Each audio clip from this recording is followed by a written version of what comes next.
Live from the headquarters of Ramsey Solutions, broadcasting from the Pods Moving and Storage Studios, it's the Ramsey Show, where we help people build wealth, do work that they love, and create actual amazing relationships. Dr. John Deloney, Ramsey personality, best-selling author, is my co-host today. And big day for Dr. John and all the folks here at Ramsey. We are really excited. His brand new book, Building a Non-Anxious Life, goes on sale today. The pre-order goes on sale today. And many of you have already responded to the pre-sale. And the book actually comes out October 8th? October 3rd. October 3rd, thank you. And it is absolutely incredible. I'm very excited as the CEO of Ramsey and as a fellow Ramsey personality for the content of this book. It's absolutely incredible. How to build a non-anxious life. So, John, how do you build a non-anxious life? I'm still figuring this out myself. Don't put out a book in front of 22 million people. That'll help. That's exactly right. So I think it goes back to a couple years ago, right when I was put on air to talk about the world had gone sideways, and we were talking about anxiety. Everybody was anxious and stressed and burned out because we were all locked in our homes. And we threw that quick readout, Redefining Anxiety, just a quick little, hey guys, this isn't the problem. And that resonated so well. And anxiety is the symptom. That's exactly right. Not the problem. And we thought that when we opened things back up and we got back to quote unquote normal, we'd all be good. And it feels like things have continued to cascade sideways. Everybody, if you look at the data, everybody's anxious, burned out, stressed out. I tell audiences, half of you are struggling with anxiety and the other half of you are married to somebody who is, right? Yeah. So everybody's cooked. And so really looking at anxiety is not the problem. Anxiety is the symptom. Anxiety is the alarm system. So if you're going to solve it, if you're going to build a non-anxious life, you have to actually go to the source. That's right. You don't just take the batteries out of the alarm. That's right. You got to go to the source. And it is what's causing it. It's about building a different life, man. We are living lives that are not free. We're not dealing with reality. We have ignored our health. We have ignored our relationships. We're just a mess. We're untethered mess. And so this book was really me walking through this myself, right? How can I distill down the neuroscience? How can I distill down the ancient wisdom that you get in the Bible? How do I distill all this down to 6 daily choices that a person can make every day to build a non-anxious life, man? There they are. And I'm pretty jazzed about it. Pretty excited about it. Yeah. The thing is, it's this wonderful combination of grandmother's wisdom. Mm-hmm. And biblical wisdom and, academic prowess. I mean, you've got the 2 PhDs, and so this stuff is not, it's not made up. This is all researched and dialed in very, very carefully, and yet it's very accessible and very readable. The most important thing for me was that my 13-year-old son could sit down and understand what this book was about, and I caught him reading it the other day. It lets me know, dude, if you want to go read a bunch of journals, those journals are out there, and for the large swath of America, and getting to be myself included, those aren't accessible.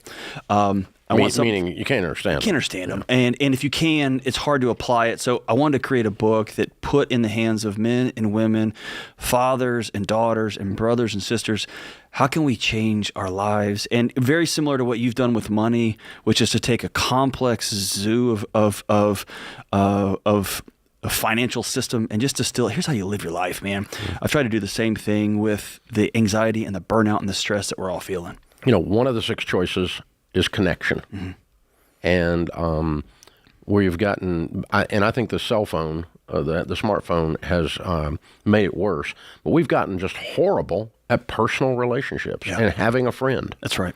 And staying connected with human beings. Right. Borrowing a cup of sugar from your neighbor instead of having Amazon drop it on your front porch. Yeah. And then you have a conversation with your neighbor and you find out, their husband's been ill. Oh my gosh, you find out stuff when you actually talk to human beings and have connection. And when you lose connection, hermit is being a hermit, whether it's a technological hermit or a real hermit, That's mental illness. Yeah, it's not good for you. Yeah. Yeah, it's not good for you. I had this experience recently. My neighbor, he's in his 70s. He's an old farmer, worked the land, and we had a bad rainstorm, and it washed out my gravel driveway. And I saw him in his tractor grading my driveway for me. Didn't even ask him to. Just grading my driveway for him. And he didn't ask you if he could. That's right. He just started doing it. But listen, my wife made some. She's a world-class gardener. She made some jars of pickles. She made some sourdough bread. Brought over some venison that we had from last season, and we brought him over a basket. And he was working on his yard. And I brought Hank with me, and I brought Josephine with me. And he looked at me and he dropped his shoulders. He's sweaty as could be. He came over and gave me a big hug. And I thought, this is what neighbors are supposed to be, right? You help me out. I want to honor you and your family. And I honored you. I didn't write you a check. And he said, I don't want your money, because I was going to bring him cash. He goes, I'm not taking your money. But when we brought him canned goods, that represented time, that represented our garden. It's love. That meant something to him, right? And it was about connection. And my kids got to see that. And when you don't have that, that's exactly right. bottom line is the anxiety alarms are going to go off. They have to go alarm. Because humans are made to hang with humans. Your body knows you're not safe. It is not good that men be alone. That's right.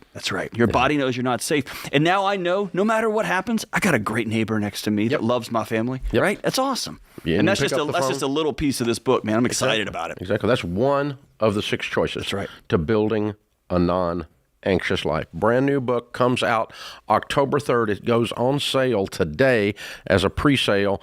And here's the thing.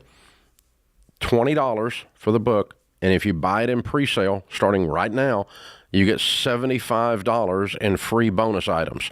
Instant access to Dr. John Deloney's newest talk, Smoke, Fire, and Freedom, that breaks down some of the mythology about this that we believe about anxiety and help you reclaim your life. You get that talk right now. You also get the ebook and the audio book of Building a Non-Anxious Life. When the book comes out, we'll send those to you as well. All of that is a $75 value, all for $20. And, of course, you get the book, too. And pre-sale helps John, and it helps us with the marketing. So the more we can pre-sale, the more it helps with the bestseller list, and the more it helps with the marketing. So if you want to help him out, the best way to do that is for you to get the deal of the century, $75 worth of stuff for $20, including the book. And you can pre-order starting right now, ready, set, go, at RamseySolutions.com. Jump in our store and RamseySolutions.com and get it pre-ordered. And really incredible endorsements that you got from both the mental health community, also some friends that we have, like Joshua Fields Milburn over at the Minimalist guys. And Will Guidera, the world-class restaurateur. And Dr. Caroline Leaf and Dr. Lane Norton also. Sal DiStefano, some of the greats, man. Some great folks. Michael Easter from Comfort Crisis. Good endorsements. So good book. It's a great book, and really excited about this material and getting it into your all's hands. Building a Non-Anxious Life at RamseySolutions.com. Jump in the store and get it right now.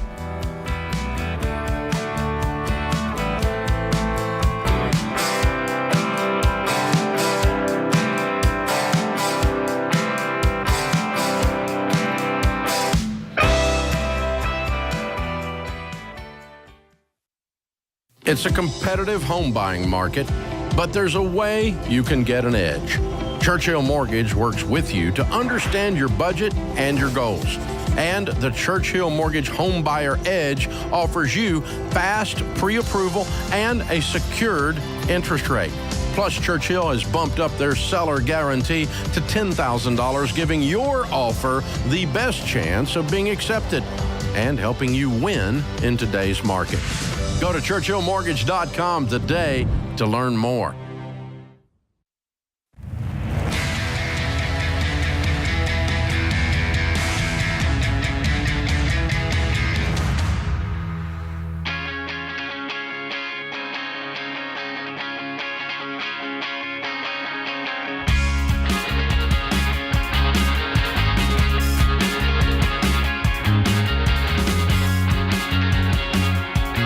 #1 best-selling author of the book Own Your Past, Change Your Future, and the new book out today on pre-sale. Dr. John Deloney, the new book Building a Non-Anxious anxious life. Open phones at 888-825-5225. Dr. John, my co-host today. Terry is with us in Chicago. Hi, Terry. Welcome to the Ramsey Show. Hi, Uncle Dave. Hi, John. Hey, what's up? Yeah, so basically, I'm a business owner with irregular income. I am married, but I cannot, unfortunately, get my husband to combine these finances. I'm aware that we do need to work together, and counseling is definitely crucial. But at this point, I'm 52, and I need to go ahead and do this on my own. I've done it before. I did something foolish. I started using my credit cards again. Basically, I relocated my business, and when I relocated my business, I think I kind of went overspending for the business. And now, the location that I'm at now, we are. I think we're in the June, July. So usually the summer months are really slow, but I didn't think that with the relocation it would be. Terry, what's your question? So the question is, because I need to go ahead and start doing this on my own, I definitely have a lot of debt. And I have done baby step number 1 and number 3 multiple times. But I'm just trying to figure out what is the best way to go about paying off my debt. So that's pretty much what it is. Yeah. How long you been married? Well, hey, we just 10 years. Mm-hmm. And why is it he doesn't want to combine finances? You know what? He's kind of, I don't know. I can't really go off into all of the details. If I did, everybody would know who I am. However, at this point, it's just kind of like he just does not want to combine finances. He's content with just, giving his portion of what we're going to pay for the home. Mm-hmm. So I do carry part of what the responsibility is in the home in terms of the utilities. Yeah, I'm sorry, again, I can't go along with this. I agree. I'm not going to participate in this insanity. I agree. This is unhealthy, and it's unhealthy, and you refuse to deal with it. Why? Oh, I am definitely trying to deal with it. No, you're not trying to deal with it. You're trying to work around it. Short of, we need to get to the bottom. I know I can't really tell you everything, but at the end of the day, I'm feeling stuck. Mm-hmm. And I don't want to feel stuck. I feel like I want to do this with him, but I know I'm going to have to just do it on my own on my portion. So here's the thing: you let's take that track. You know what to do. Mm-hmm. You put your debts in order of smallest to largest, and you pay them off. Absolutely. But you've got to. So that math problem is simple. You're too smart. You know that. Mm-hmm. I think you're asking Dave and I a different question. No, what it is, the amount of money that I have saved is not equal to what I need to pay things off. But here's the thing. Here's the thing. You've got 2 big messes. I think you're talking around the bush about your business. I don't think your business is as successful as you thought it was going to be. And I think you have to make some hard choices about your business. And your marriage is at that 10-year mark, and there's a 7 to 10-year window when people start to open their eyes and they exhale and they realize this is the way this is going to be. Mm-hmm. And we need to have some hard conversations about what comes next, or we have to make peace with this is the way this is. But Dave said it right. You are accepting in rhetoric. You are not accepting this in reality, because reality says, I'm going to turn on all the lights. I'm going to stop the music. And I'm going to tell my significant other, the marriage we've built thus far ends today. Will you build something new with me? And they call that vulnerability, and vulnerability's got this great cachet about it, and it's wonderful and great, except that vulnerability means somebody may hurt you, and he may look at you and say, I will not be a part of a marriage where I'm going to be all in with you. And you have to deal with that reality, and you're not. That's a scary place to be, but that's the truth of the matter. And I'm not saying you got to end your marriage. You may have to say, okay, fine, I'm on my own inside my own house. That's what she is saying. And if you've gone to the ends of the earth, well, she's acquiesced. I mean, she gave up and says, I want to go work this by myself. And the problem is your probability of building wealth when your spouse is not participating is very low. It's hard. You might clear out the debt, but the number of times that we interviewed millionaires, 10,167 of them, that they said, I did this while dragging my spouse kicking and screaming all the way and became a millionaire anyway. When they didn't participate, they didn't help. I basically had a roommate and a joint venture, not a marriage. And the number of times that happens statistically in the data is almost never. I mean, it's way less than 5%. Yeah. And so what you're asking to do is statistically improbable. Can it be done? Well, good Lord, yeah. Most anything can be done. But it's unhealthy, because now what we're saying is we're just going to put our hands over our ears and go la, la, la, la, la, la, la, and pretend like this is not going on. And we're going to go on about our way, and we're going to try to be wealthy anyway. And we're going to try to get out of debt and stay out of debt anyway. But something else is going on here that y'all really need to get the bottom of for the sake of your marriage, also for the sake of your futures. If you find, so let's go to the end. If you find yourself and the person you're married to says, I'm out. I'm not doing this. I'm not recommending you run to divorce court. No. That's not the way to go. But then you're going to follow the baby steps the way you follow the baby steps. And you're going to have to create a life where I may have to go get second jobs. I may have to go get third jobs. I may have to figure this thing out. And you may have to go to counseling on your own if the person just refuses to go with you. But my hope is that someone would see your determination. They would see the path you're taking and see the light that's coming on in your eyes. And they'd say, hey, I want to be a part of that. I know that's not true if you're married to someone who struggles with addiction, if you're married to somebody who just doesn't care, someone who's struggling with certain kinds of mental, I get all that. But at some point, you either have to say, hey, this is it. We're going to have this final conversation. And if they won't do it, they won't do it. Yeah, Dave, sometimes it's throwing your hands up and saying, whatever, it's not worth it. And sometimes, the old ball and chain is the old ball and chain. You're married to a guy that just says, I'm not getting off the couch. And then you got some hard choices to make, I guess. Yeah, that's where you're facing. And so I'm just telling you that in doing this in spite of your spouse, folks, and everything staying separate, A, it's a lot harder, and B, your probability is just not there. And then what we're dealing with is the money problems are not a problem. They're a symptom of your relationship problems. That's what's going on. And I think it's important to double click on that. If somebody won't work with you, your biggest issue in your life is not your debt. That's what I'm trying to say. Your biggest issue is you've got a marriage that's sick and that is falling apart and that is slowly killing both of you. Yeah. Because, again, him refusing to put your money together is not a philosophical stand. It's a relational spear through the heart. Right. He's throwing darts. Or somebody who's and another thing, Dave, we He's hear saying, this a lot. I don't trust you. I was gonna say, it may be that this is the third or fourth time you've moved your business and gone back on credit cards, and he's saying, hey, I'm not hitching my wagon. You're out of control. You're not trustworthy. And so maybe it's about you coming to the table and saying, hey, I've been struggling. I haven't been right with this stuff. I'm willing to change. Will you join me? Right. Yeah. And that's almost always the best way to approach it. But he may be watching you be a train wreck over there and going, I don't want to ride on that train. I don't want to be on that train. That's right. That's right. That may be the way you solve it. But anyway, yeah, the thing is, you need to get up under this thing and solve that part of it for the quality of life that you have going forward, and for your relationship to prosper, and then for your money to prosper. They very seldom are not connected. Right. These are not compartmentalized, departmentalized things that you can set this over here and pretend like this other isn't happening. They are woven together inextricably. You cannot get away from it. And so it's tough. So I hope you can get to the bottom of it, Terry. I hope you guys can find some peace and find some, unity at your place. This is the Ramsey Show.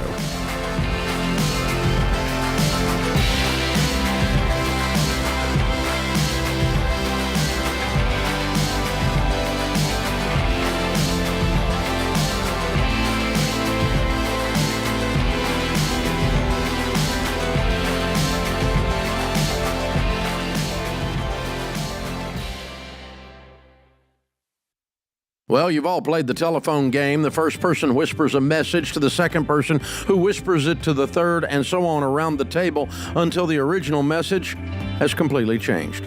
Multiply that confusion by 100 if you run a business with different software systems that don't talk to each other. That's why there's NetSuite by Oracle. In the early days of Ramsey, we were using different systems for all of our business units. We needed one single source for accurate data. NetSuite was the software we used to optimize and take us to the next level. NetSuite gave us the visibility into all of our numbers so that we could communicate across departments and plan ahead better. And as we grew, it scaled with us. NetSuite worked for Ramsey, and it will make a difference for your business too. Join the more than 34,000 customers who trust NetSuite to help make them smarter and make better decisions and level up their operations. To learn more, get a free product tour at netsuite.com/Ramsey. That's netsuite.com/Ramsey.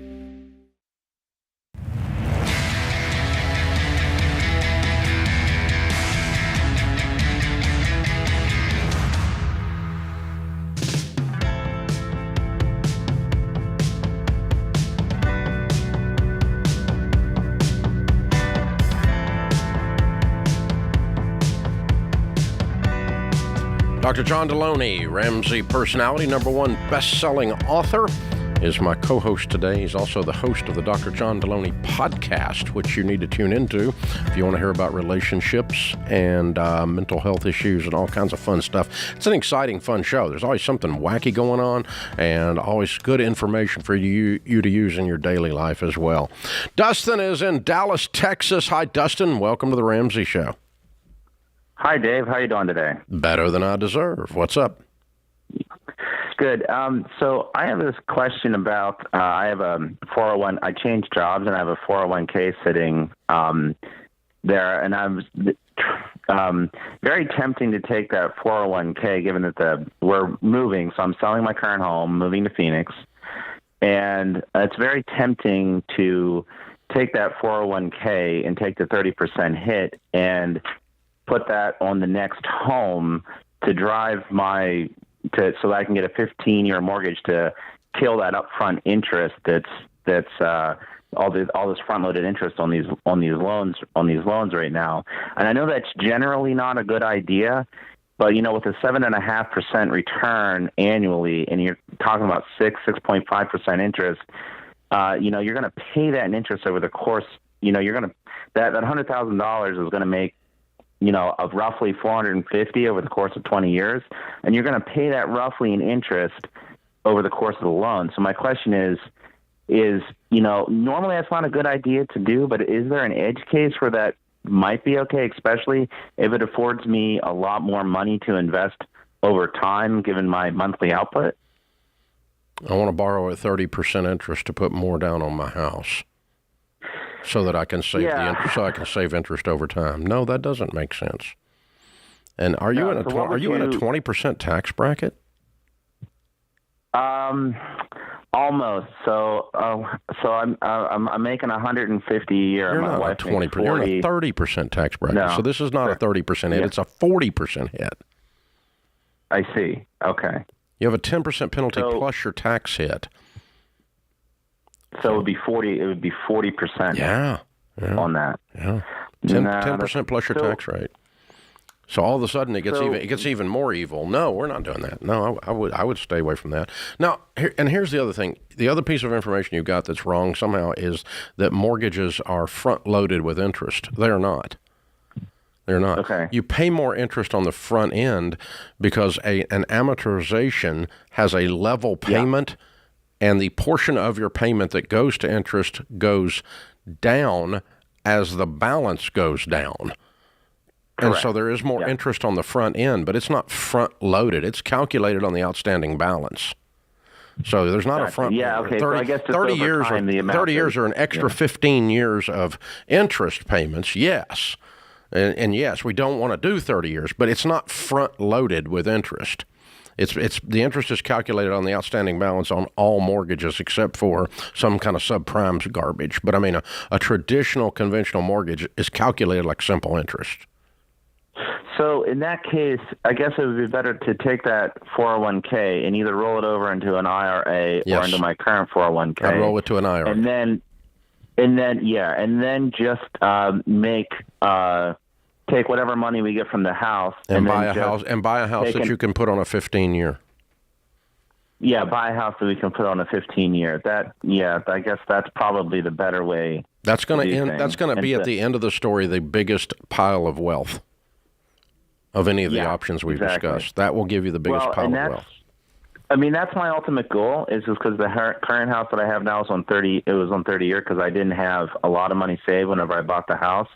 But I've since paid off a good. Like I paid off all my school loans. I don't have any credit card debt. The only other debt I have is just my truck, which is I owe $17,000 on my truck. But that's it. Like I don't have any other debt other than that. Okay. Well, let's get that cleaned up. That's standing between you and wealth too. So right, yeah, we don't keep that around like it's a pet and call it smart. It's not. Yeah, and there's also a third thing here, Dave. And I always a light bulb goes off for me when somebody paints an either or picture. Either I cash out this 401 to do X, or I just got to pay this thing out over 30 years. There's always a third option, and the third option here is no. Pay extra on that loan and buy a house you can afford on 15. Don't pet it for 15 years. Get rid of it in 7. Get rid of it in 6. Right? Exactly. Don't just sit on it. Right. And so then all those calculations you're doing on the back of a napkin that A, were incorrect, but B, feel like they make sense. They don't make sense if you just get rid of the loan completely. Yeah, the loan's going to be gone anyway. Just pay it off. Yeah, pay it off. So the typical millionaire pays off their home in the study that we did in 11.3 years. Okay, that's the average. And the average millionaire in the study that was following the Ramsey stuff does it in 1 year sooner, 10.2 years. And so a lot of people, do it in 7, what you're describing, John. But you do that based on the home you purchase, and so you're not maxing out. We're going to get the biggest possible home that anyone will loan us enough money to do on any kind of. So we're going to get a 30-year adjustable rate maxed to the wall because we're going to get the biggest. That does not work. No. So you're buying a more modest home. You're stepping back to do this and do it right. And that's the smart way to do it. And so one of the most important The good news is, Sam, you're asking the questions and you're thinking. Yeah, good for you, man. One of the most important things you wrote in Baby Step Millionaires, I think one of my biggest takeaways, that it was an aha moment for me, was $1 million is not $1 billion. And we get this idea of a millionaire is like, I'm going to be able to. No, it takes 10 years. It's a long time. Mm-hmm. Most people, it takes a long time. Relax. It takes a long time, and it's frustrating, and it's slow. And if you can speed it up, awesome. But it's not about getting $1 billion and being able to pay off everybody's houses and buy a bunch of. No, man, it's about discipline over time. Yep. Elizabeth's in Atlanta. Hi, Elizabeth. How are you? I'm great. Thank you so much for taking my call. This is a huge honor to be able to speak to you guys. Our honor as well. How can we help? Well, my daughter, a sweet little girl, just graduated from college in May, and she's living in the big city 12 hours away. And Saturday I got a call saying, Mommy, they ran my debit card for my whole balance that was in my savings account, because her checking is connected to her savings. And she was freaking out and wondering what to do. And so I told her to call. I'm sorry, who did? What do you mean they ran? Who's they? A merchant ran her card and took her debit card and took all of her money out of it. Yeah, she had like $3,800, $4,000 in the account, and they ran it for $30,000. So they stole her money. Pretty much. I think it was a key. They told her it was a keying error, and then they put it back. They did put it back. Oh, okay, all right. So what's the problem? Well, because she's done that, or that happened to her, she was without those funds until it posted to her account on today. And so her now she's wanting to get a credit card, and I'm trying to tell her that that's not what she needs to do. She has no debt. She has no. Here's what she needs to do: disconnect your freaking savings account from your checking account. Ta-da! Now we're safe. Every time I get a flat tire, I don't get rid of cars and go back to riding a horse.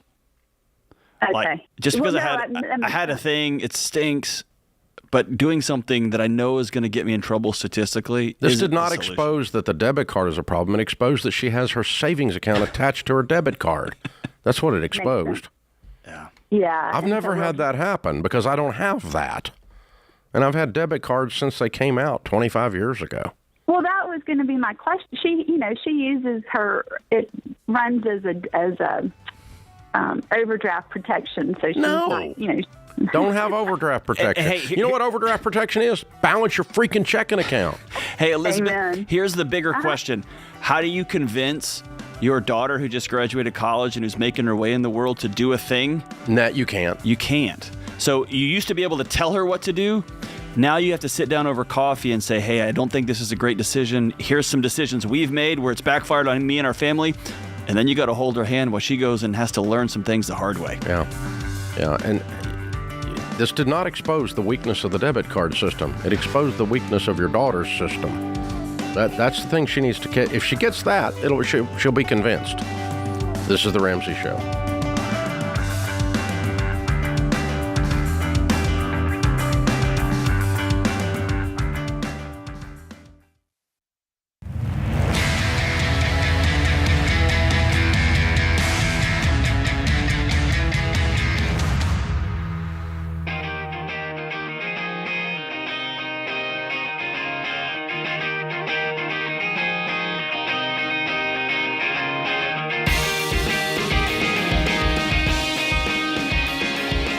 Dr. John Deloney, Ramsey Personality, is my co-host today. Thanks for joining us.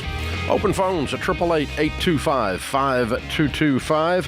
Hey, if you are a new listener out there and you want to know kind of where you fit into all this stuff, there's a free thing you can do at RamseySolutions.com. It's the GSA, the Get Started Assessment. Click the Get Started button, and we'll help you figure out where you are and what your next steps are. Be sure and click it there at RamseySolutions.com. Sam is with us in St. Louis. Hey, Sam, welcome to The Ramsey Show. Hey, how are you guys? Better than we deserve, sir. How can we help? So I am 26 years old. Been listening to you guys kind of on and off for a few months. I'm actually in the industry. I work in wealth management. I have no debt. I'm just kind of curious what your advice to a 26-year-old who really doesn't have a need for a house but has a little bit of money, kind of need a car here soon, but I'm just kind of feeling a little stuck with all the options. So I wanted to get y'all's thoughts. Good for you. Well done. What do you make? $56,000. That's before any bonus or anything. Total, it's probably around 63, 64. Okay. Very good. Good start, man. Well done. Well, you're right. We would first have an emergency fund of 3 to 6 months of expenses in liquid cash, meaning some kind of high yield savings account, money market type thing. Right, just sitting there just for emergencies. And then I'd have a car fund where we're saving to pay cash for this next car. And once that's maxed out, then I think you're probably building wealth and I'd be doing that while I'm saving 15% of my income into retirement. So I'd be in your 401k or Roth IRAs and good growth stock mutual funds, 15% of your income going into that. And then beyond that, since you don't have a house and don't have a need or a want for a house today, I would start building a house fund because long term, you do want to be an owner in the real estate business because 100% of the time, rents go up over time. Mm-hmm. And so your largest line item in your budget is housing, and it's going to go up every year until you become an owner. So it's not the end of the world. If you want to go for the next 4 or 5 years and be a renter, that's fine. But don't go 40 years because ask people what real estate cost 40 years ago. You know, it's a different thing, right? Right. And that's kind of where I guess I'm feeling a little stuck is I'm taking 6%, getting that match out of my 401k, and then I'm only living off of 65% of the rest. So I'm immediately saving 35%. Good for you. Yeah, you're a natural saver. Yeah. So let's make sure you're getting a full 15% into retirement of your income. And then let's make sure the emergency fund's in place and the car fund's going. Beyond that, I'm going to just start take something like an S&P 500 fund and start throwing money in it. And then 4 years from now, 5 years from now, maybe you met someone, maybe you're married, you're in a position, you got a couple $100,000 laying there and you can buy a house or put down a huge downstroke on a house, one of the two. And that gets you ready. You just don't want to be out of the real estate market permanently as a home owner. It doesn't bode well it destabilizes your retirement years to not be the owner of the property you're in. It adds It's anxiety, John. Yeah, there's something about owning your house free and clear that wipes a lot of that anxiety off the table. Yeah. His new book has gone on sale today, Building a Non-Anxious Life. And, an element of, we call it financial peace, when you don't have any debt. And so someday, Sam, you own a paid-for property as a part of your wealth mix. It adds peace to your life. That's exactly right. Yeah. Yeah. Devin is in Columbia, South Carolina. Hi, Devin. Welcome to the Ramsey Show. Hi, thank you. Sure. What's up? So I am trying to figure out how to get out from underneath of a land loan that we had purchased a few years ago, or I guess about a year and a half ago. Did you say a land loan? Yes, we bought 27 acres of land, hoping to build a home. Life changed. That didn't happen. Prices were ridiculous for what we were trying to do, and we weren't trying to build anything crazy. Just we were a growing family and wanted land, but it didn't work out, and we decided to just go with a different home. And now we're just trying to sell the land, and I'm having a hard time getting it sold. How long has it been on the market? It's been listed since about March of this year, I think. What are you asking for it? $147.5 is what the latest listing price is. And what do you owe on it? About $90. And what'd you pay for it? $110, and we'd put down about $20,000 cash. Okay. You paid $110, and you're asking $147, and you've owned it how long? Since December of 2021. So what makes you think it went up $37,000 during that time? Well, I guess the housing market had gone up. So you guessed. Yeah. And now you've got your land overpriced, and you're bitching because it didn't sell. Yeah. I figured you might say that. Yeah. I mean, we have looked at per acre size in the area, and right now, most per acre in the area is about $11,000. Asking or sold? Well, and that somebody just asked me that yesterday, and I'd have to go back. I can ask anything. You never use asking price for appraisal. There's idiots asking all kinds of things out there. But if there's actual sales in the area of similar sized tracts at $11,000 an acre, then you have an appraisal item that you can use, a data to appraise. But I shopped around and somebody said somebody sold it. No. Right. I want to know what it really sold for. I want. Do you have a real estate agent? We do, and he's great. No, he's not. He hasn't informed you of your price and how to price it. He priced it the way you told him to price it. That's not his job. His job is to tell you what your actual value is and not take a listing that's overpriced. Because what he's going to end up with is a dissatisfied customer because he hasn't been able to sell her property because he allowed her to price it too high. Maybe. I don't know. I think you did, though. You're probably right. No, I think you're probably right. Yeah, I think we figured out why it hadn't sold. Drop your price. I mean, find out what it's really worth. Maybe I'm wrong. Maybe I'm wrong. Let's find out what it's really worth, though. Actual data.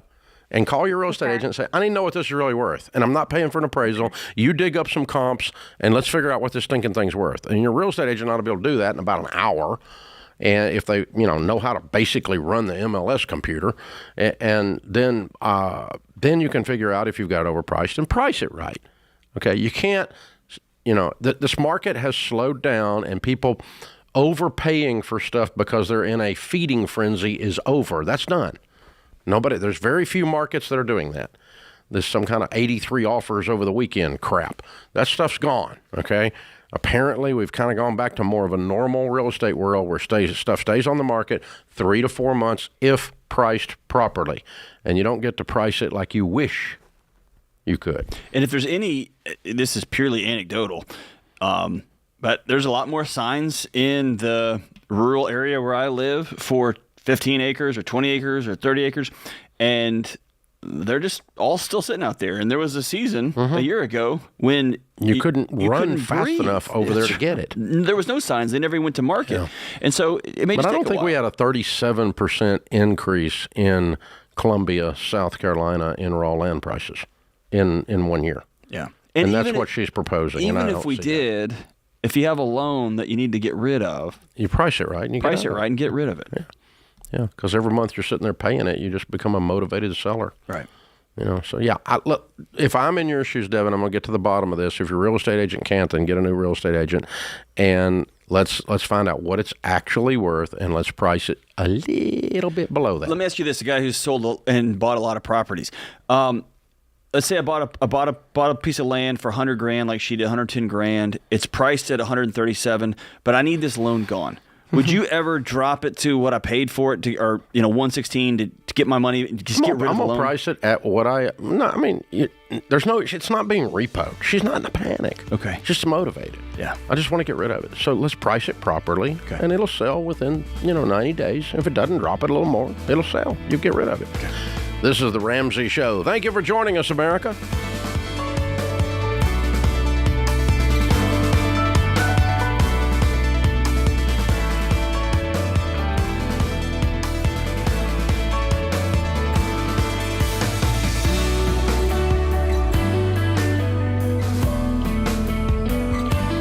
Hey, it's Dr. John Deloney. If you like what you heard in this episode and want to know more about getting started on the Ramsey baby steps, go to RamseySolutions.com and click on the Get Started button. We'll help you figure out the best next step for you based on your specific situation. That's RamseySolutions.com and click Get Started.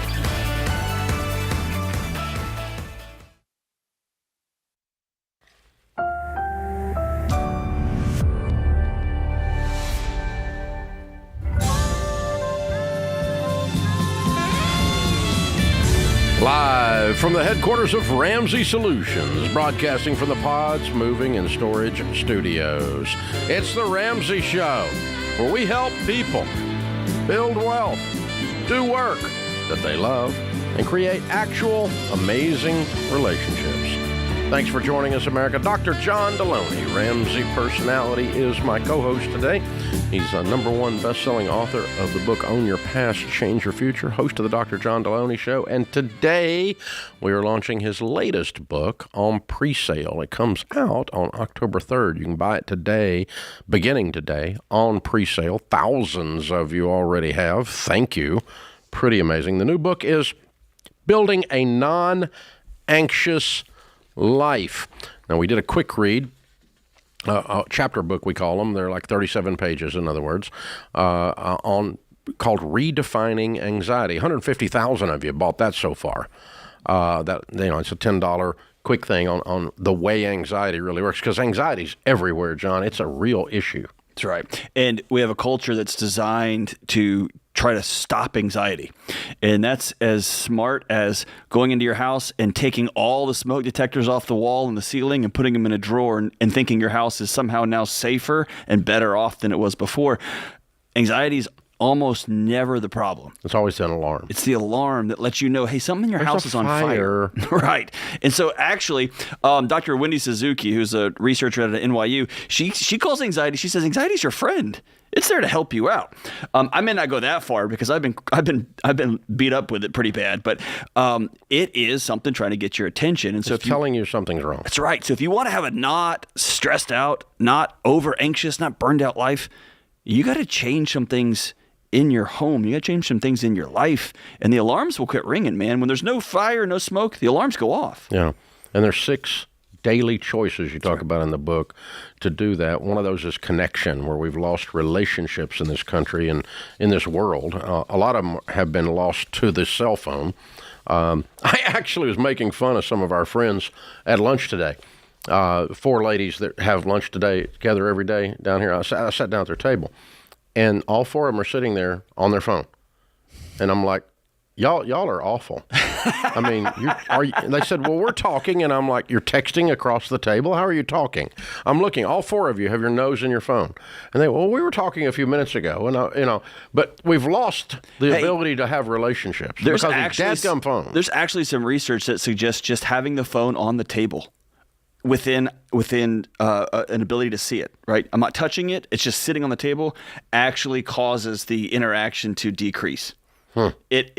Somebody knows somebody else could come at any moment, right? Yeah. And it just diverts attention. We're just an interruption away. That's right. One of the things you would also talk about is health. Yeah. Health and healing. Yeah, sometimes as a choice. Yeah, sometimes let me be honest. It's not a popular conversation to have, but we've reached a point in our culture where we're sick. We're sick. We're not well.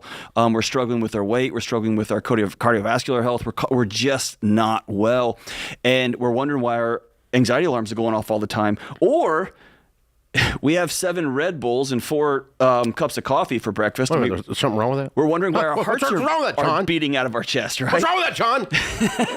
I have one person that I care about who went to see a counselor about anxiety, and the counselor said, hey, just take 30 days off of, just drop caffeine for 30 days. And there was about a week of awful headaches. And the anxiety kind of magically went away, and so they just found out they were super. They were mainlining coffee. They lacked tolerance to caffeine. So all I have to say is, we gotta take control of our health. We gotta take control of dealing with our old traumas, and so that we can sit in our present life and deal with the chaos that is real. We can deal with it peacefully, not as adding chaos to chaos. Yeah, so 2 of the choices are relationships and health. That's 2 of the 6 choices. And as you make better choices in these daily choices in these 6 areas that cause anxiety, then the anxiety has no reason, the alarm has no reason to go off, because there's nothing there to be afraid of. Yeah, one of the things that modern science has convinced us of is that our bodies are stupid, and that our theories are better, and our medicine is better, and our super atomic routines are better.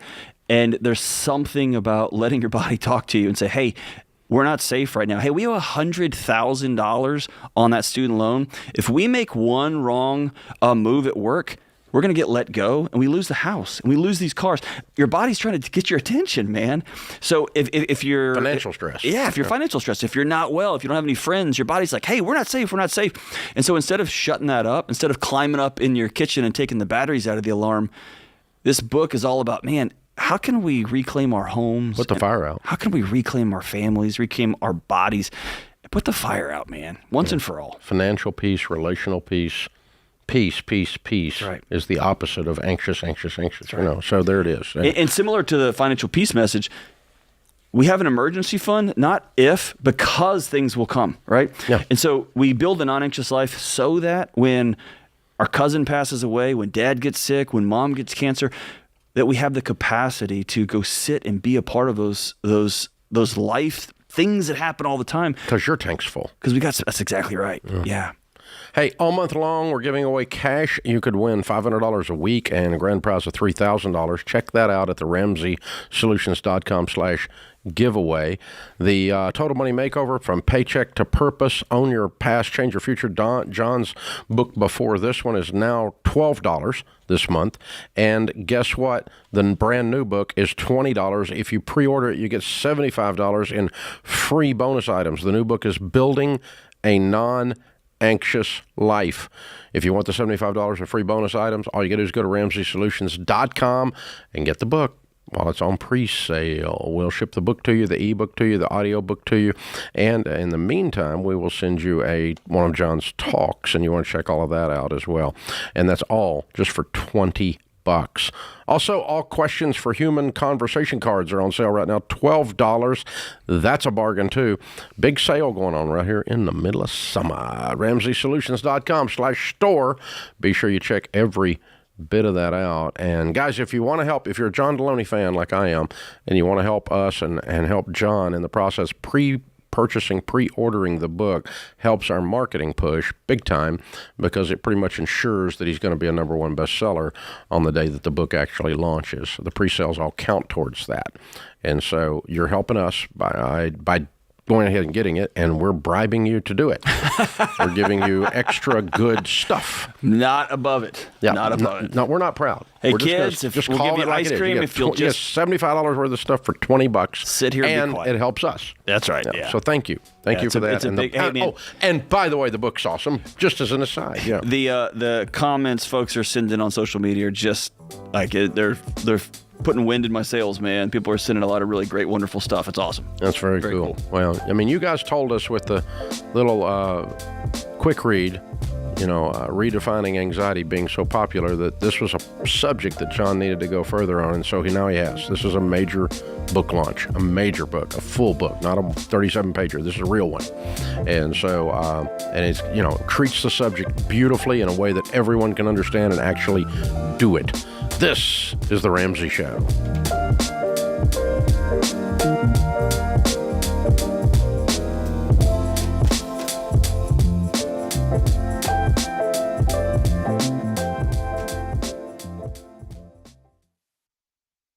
If you're like most people, your home is your most valuable asset. And when you want to make improvements, it can feel like everything costs too much or takes too long. But something as simple as custom window coverings from Blinds.com can completely change your space and add value to your home. We've recommended Blinds.com for over a decade, so you know you can trust them. From blinds, drapes, and shutters to motorized shades, they make it easy and affordable to upgrade your entire home, and their team is ready to help with everything from design consultation to measuring and installation. Plus, there are never any misleading quotes or hidden fees. Everything's backed by their 100% satisfaction guarantee, and shipping is always free. See why Blinds.com is the #1 online retailer of custom window coverings. Visit Blinds.com to save up to 40% off everything site-wide. Go to Blinds.com for more information.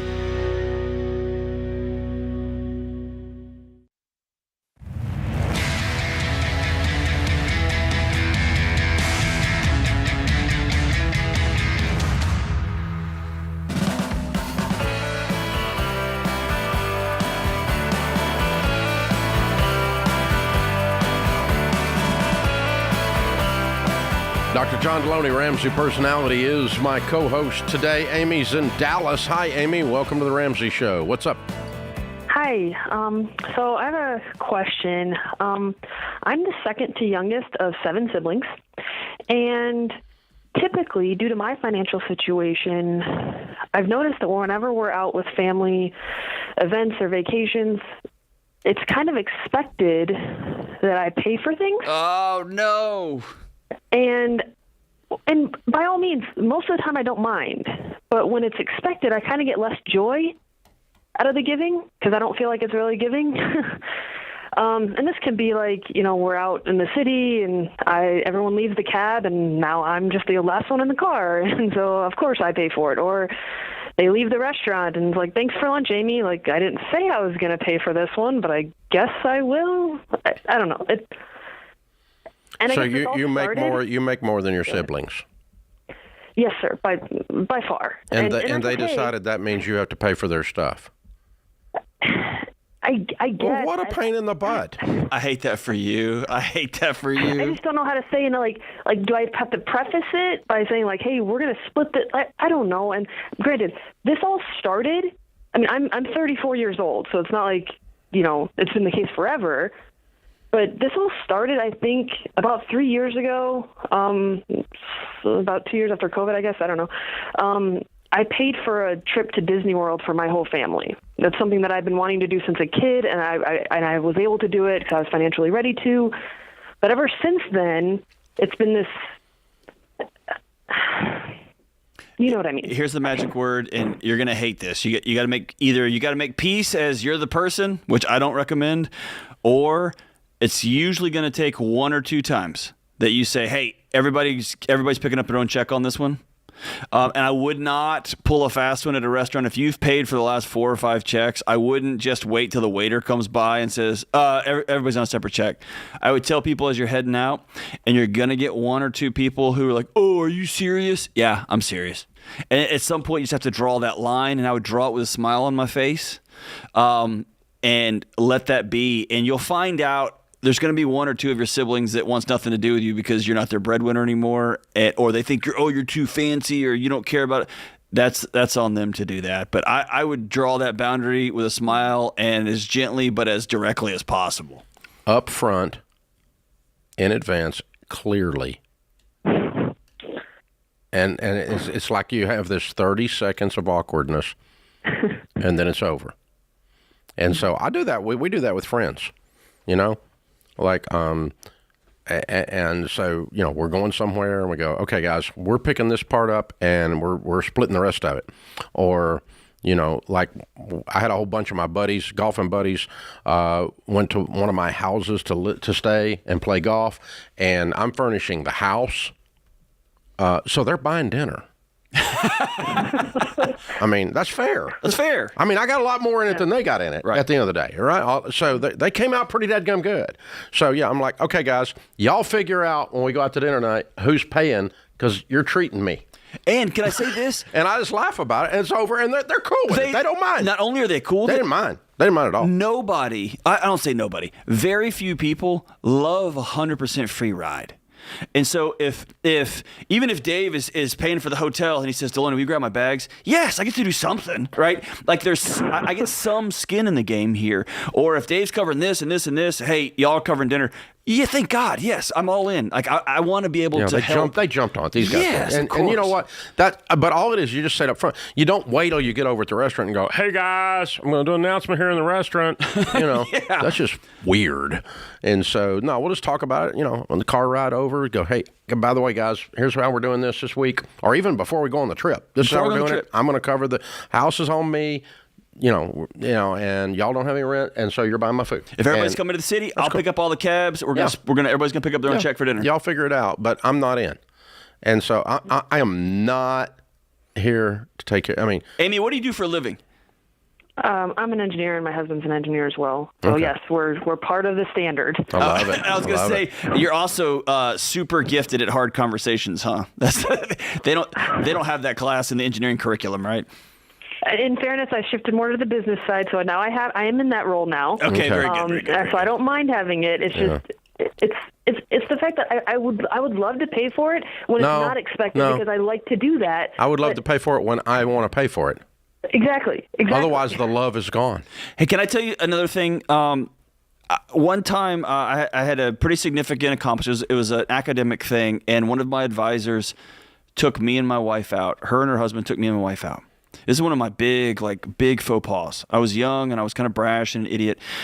And she took us out as a celebration for an accomplishment, and I snuck around and gave the waiter my debit card. And when the bill came and it was already paid, I saw the look on my advisor's face, and it was one of sadness. I had taken her opportunity to give me a gift away. And I tell you that to tell you, sometimes people just get in this rut of, I'm just going to do it this way, I'm going to do it this way, I'm going to do it this way. Let people carry their own weight. So letting people carry their own weight sometimes is a gift to them. Yeah, and just all you got to do is say it. It's let 30, them help out. 30 seconds of awkward. It's over. Now we've got clarity. Yeah, it's easy. And we move on. And 5 out of the 7 of them will be like, that's cool. And 2 of them will be like, are you serious? 6 out of the 7, and then the rest of them will smack the one that's whining. That's right. Shut up. She took us to Disney. Shut up. We're buying dinner. That's right. Shut up. That's fair. That's cool. And so that is fair. And when the joy comes back once a year, you might want to pick up the whole tab. It's great. It's okay, but you say, hey, I want to take everybody to dinner in advance. We book the dinner, and it's preset that I'm doing this as a gift. This is not the normal rhythm of things. Right. We're discussing the difference ahead of time, and the normal rhythm of things is you pay your own way. We go, we split the bill, and so forth. So, you don't know. Well, it takes, when you run around with people, whether it's family or friends, that start having an expectation that you're paying for everything, it damages the relationship. Every time. 100% of the time. So that you're going to end up with damaged relationships if you don't deal with this tiny little thing. And the other side of that is if you have a family member or a friend that picks up the tab, always offer and always make sure you got money in your pocket to cover yours. Yeah. And don't ever get in that entitlement syndrome of like, oh, they're paying. Always be ready to carry your load, man. Yeah, exactly. Open phones at 888-825-5225. Colton is in Dallas. Hi, Colton. How are you? Good. How are you guys? Better than I deserve. What's up? So I just have a question for you. Should I pay my house off sooner than early is my question. And so my wife and I bought a house in earlier than the mortgage. Sure. Pay it off fast as you can. Okay. How much do you owe on your house? I owe $420,000. How much do you have in the bank? About $650,000. Pay it off today. Congratulations, you're a homeowner. Okay. Why did you not pay it off to start with? Because I hear from people, they're like, hang on to your cash. Cash is king, yada, yada. But, I don't really want to be like everybody else. And so, right. Yeah, you don't want to listen to people. If you listen to the masses, you'll soon find out that the M is silent. Okay. And, I'm 24, so, I'm young, and I'm like, geez, I don't know what I should do, yada, yada. So, but I appreciate it. Yeah. Let me tell you, as we studied millionaires, the data tells us two primary things cause the typical person to get their first $1 to $5 million in net worth. Okay. One is steadily investing in their 401k and Roth IRA and good growth stock mutual funds, retirement plan. Okay. And two is a paid off home. And those are people that have $1 million or more that we interviewed. They're not broke people. So, hey, by the way, what you want to do. You're going to have a paid off house and $200,000 in the bank. You're fine. 24. This won. This is awesome. You're won. Amazing. Touchdown. Congratulations. Spike the ball. Do the Super Bowl end zone dance right now. This is the Ramsey Show.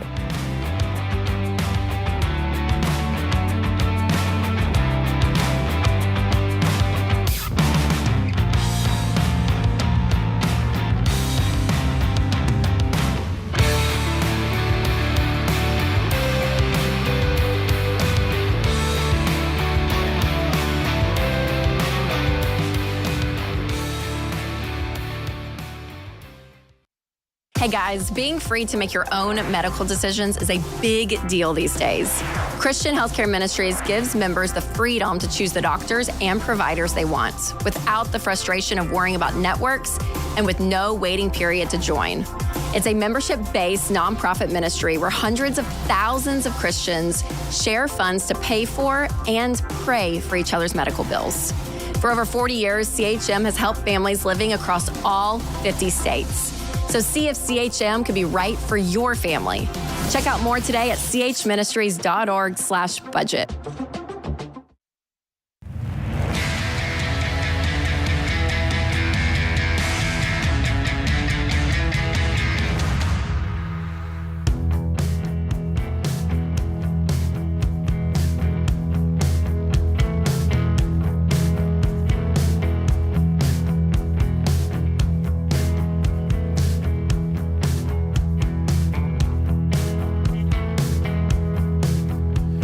Dr. John Deloney, Ramsey Personality, is my co-host today. His new book on sale, pre-sale today. It comes out October 3rd. The new book is Building a Non-Anxious Life. Check it out at RamseySolutions.com. Sarah is in Nashville. Hey, Sarah. Welcome to the Ramsey Show. Thank you for having me. Sure. How are you? Better than I deserve. How can we help today? I'm kind of in a financial crisis, and I'm not really sure what to do. My house is in the process of being foreclosed on. Oh, my. And I don't know if I should just throw in the towel or fight. So I lost my husband 4 years ago, and we've been surviving off the Social Security and insurance payments. And the insurance company filed an appeal and froze the payments the beginning of the year, and it just threw my finances in a whirlwind. And I went back to work after being a stay-at-home mom. How old was your husband? He was 36. What happened? He was working for a roofing company in Hendersonville, and he fell through a skylight working on a roof 30 feet. Oh, my. I'm so sorry. And he suffered a cerebral hemorrhage. And the insurance company that was workers' comp or liability insurance for the employer says they're not liable? Comp. Yeah, they filed an appeal. And you have an attorney? I have one through Workman's Comp, and they have denied the appeal and restarted my payments but that put me in a place where I got behind, really behind. And then by the time I got a job, I was drowning. Yeah. So have they set a date on your foreclosure? September the 17th. Okay. All right. So we get a little time. We got a little action here. We got 45 days to work on this. That's good news. What is your home worth? $375. And what do you owe on it? $64. Okay. You are not getting foreclosed on. Breathe. I know how to stop this. I mean, I know this is my fault. It's okay. It's not your fault. Nope. No, Stop. it's not your fault. Life has happened to you. You've had a tragedy, honey. And I wasn't taught the best discipline when it comes to money. Sarah, to start with, I want you to breathe this in. 100%, I've been doing this for 30 years, you are not getting foreclosed on. Okay? We're not going to allow you to lose that much equity. We have our ways, okay? We're not going to do this, okay? So you're in good, you're okay. Now, do we have some problems that we need to address? Yes. Okay? We do. But you're not going to lose this house. I'm 100% sure of it. Okay? Do you believe me? Do you believe me? I do. Okay. It's my job to do this. It's all I know how to do, and I'm the best in the world at it. Okay? You're not going to lose this house. Now, so you've been living for 3 or 4 years off of insurance payments. You were not working before he passed. Is that right? No, that's correct. So how old are you? I'm 40. And what is your new job? I work for Lowe's corporate office. It's a remote position. Okay. And what do you make? $20 an hour. Okay. Good. And you're getting 40 or more hours? Yes, correct. Good. So can you do a budget and eat on that and pay your house payment if you were current? Absolutely. Okay. All right. How much is your house payment? $600. Okay. And how many house payments behind are you? 5. 5. Okay. So you need $3,000 to get current plus some fees, right? Right. Okay. That's correct. Okay. All right. Do you own anything? 2 cars? You still got his old car? No. Okay. My car got repoed last month. Okay. All right. How are you? Do you have a car at all? No. Okay. All right. And so you don't have anybody around you and family and things, do you? I lost my father 6 months before I lost my husband. Okay. How many kids you got? 4. Okay. How old are they? 2017, 8, and 6. Okay. Good. Okay. All right. Are you involved in a church locally? No. Okay. All right. So here's what we're going to do. Okay. We're going to wrap our arms around you and make sure you're okay. And we're going to put a bunch of people in your life, and you're going to follow the instructions of these people, and we're going to save your house, and we're going to get you back up on your feet and get you a car and get you going again. Okay. Okay. All right. Thank you. We've got Ramsey counselors right here in your town. We're in your town, and we'll use one of our on-staff people to take care of you. Okay. Her name is Lisa, and Austin's going to hook you up with her, and she's going to get in touch with the mortgage company, and this is taken care of. We're going to take care of it. Okay. And we're also going to get you connected to a local church and get you some help and get some people around you, because you need some community loving you well. You've been doing all this by yourself, and it's terrifying. It is. Yeah. You're going to be okay. I just want to do it the right way and teach my kids the right way. Yeah. Well, honey, it's hard. I don't know if there's a right way to lose your husband when he's 36. I don't think there's a right way to do that. It just hurts and it's messy. And then everything gets discombobulated. Can I tell you one of the greatest gifts you can give your kid right now? All 4 of them? You can let them know that they're not crazy and that you miss their dad too. Oh, And I do every day. when they get to see mom cry and they get to see mom go get a job and they get to see mom do the unthinkable, which is reach out for help, which is something that Sarah does not like to do. When they get to see that, they get to see what it looks like when a grown-up gets hit with everything. And they get to see a community rally around and they begin to regain their faith in humanity. The light comes back on a little bit. And they get to see that by watching their mom go through it. And so you feel like you're failing them. You feel like you're failing everybody. It's all coming down on you. I want you to know you're changing your family tree because they're getting to see a strong mom say, enough, I can't do anymore. Can somebody help me? They get to see that in real time, and you're going to have to follow these steps. The hard work is just beginning, right? But they're going to get to watch their mom reach out. They're going to watch their mom walk back in the doors of a church and say, I can't do this by myself anymore. They're going to watch their mom say, hey, kids, I got to go to work. They're going to get to watch their mom do all that. And they're going to take those lessons into their families. Yeah. Okay? I just want to make them proud. Yeah. Oh, you are. Trust me, you are. The fact that you're standing and breathing, you're making them proud. Yeah. On top of what Dave just said, I'm going to throw in our friends at BetterHelp. I'm going to throw in 3 months or 6 months of free counseling for you, okay? Oh, thank you. And hang on the line here.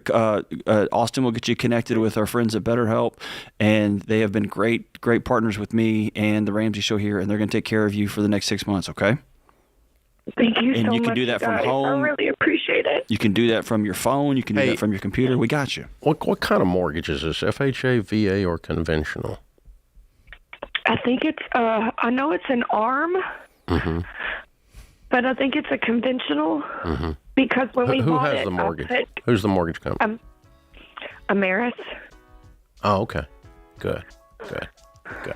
Okay, that's wonderful. They're just giving me a hard time about everything because I'm not on the mortgage, but I'm authorized on it. Yeah, they don't have any choices here.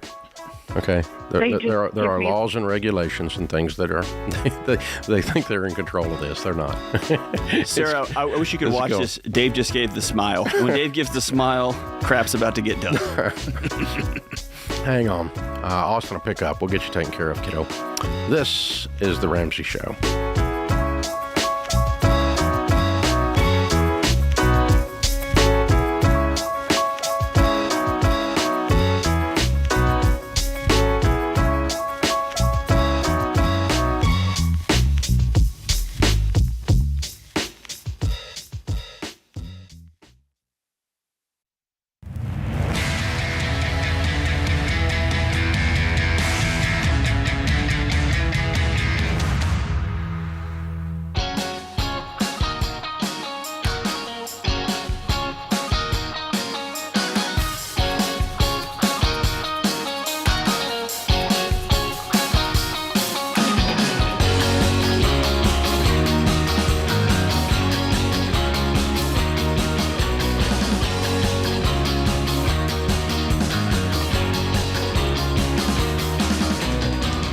Dr. John Deloney, Ramsey Personality, is my co-host today. Open phones at 888-825-5225.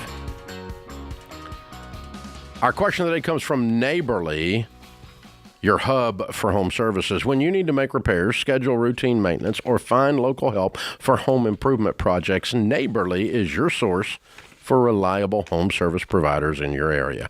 Go to neighborly.com to start your search. All right, today's question comes from Anthony in North Carolina. Anthony writes, just started listening to your show. I'm 42 and divorced and have $73,500 in consumer debt. After making minimum payments, rent, and child support, I have about $900 left over. It seems like it will take me 6+ years to get this mess cleaned up, another 1+ years to build an emergency fund, and then 2 to 3 more years to save for a house. At that point, I'll be 53 years old. I have 0 savings for retirement. It's overwhelming, and I feel hopeless.